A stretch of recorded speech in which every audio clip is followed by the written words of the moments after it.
The gentleman from Fairfax, Mr. Plum. I rise for a point of personal privilege. The gentleman has the floor. Mr. Speaker, ladies and gentlemen of the House, it's obvious from the morning hour that we've turned our attention now to the next biggest issue in front of us, and I think it probably, in my estimation, the biggest issue of the session, and that's related to our expansion of the Medicaid program. What concerns me, Mr. Speaker, as I hear the discussion, is couched in terms of dollars and cents, and is couched in terms of organization of programs and bureaucracies and so on. But really what it's about is the poorest among us who are in need of health care. Mr. Speaker, ladies and gentlemen of the House, these people don't get sick because we now have a program to pay for their illness. These people are sick and in need of medical care. The question is whether or not we're going to be responsive as the rest of the nation is responding. And I was moved to speak today based on the Governor Rick Scott's announcement yesterday of what he's going to do in moving forward in Florida. It's already been referenced this morning, but I think it bears repeating that here you're talking about a multimillionaire health system executive who knows a little bit about health care, who had in the early campaign spent millions of his own dollars campaigning against the Affordable Care Act, but who yesterday in a press conference announced that he was going to support Florida moving into the program. The governor said he gained new perspective after his mother's death last year. His mother, he said, Esther, had struggled to raise 5 children with little money and a constant worry of having health coverage for the family.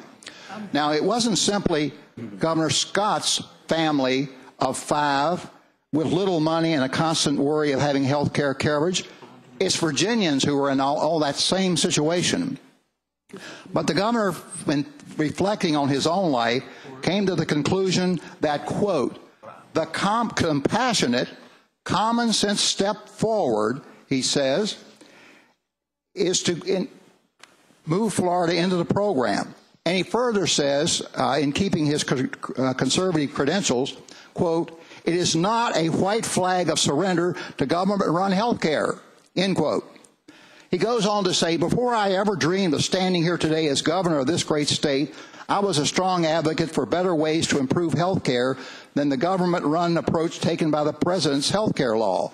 I believed in a different approach. But regardless of what I or anyone else believes, a Supreme Court decision and a presidential election made the president's health care mandate the law of the land. So he says, if it's the law of the land, I cannot, quote, and this is the point I want us to remember, in good conscience, deny the uninsured access to care. We're not talking about simply a budget. We're not talking about a bureaucracy. We're talking about denying uninsured access to care. The governor goes on to say, no mother or father, as his family did, should despair over whether or not they can afford or access the health care their children need. He says he wasn't particularly happy in the position he was in, but he was facing reality. Mr. Speaker, he says, there are no perfect options. Our options are either having Floridians pay to fund this program in other states while denying health care to our citizens, or using federal funding to help some of the poorest in our state with a Medicaid program as we explore other health care reforms. Those were the comments of Governor Rick Scott yesterday. And today I say, Mr. Speaker, there are no perfect options.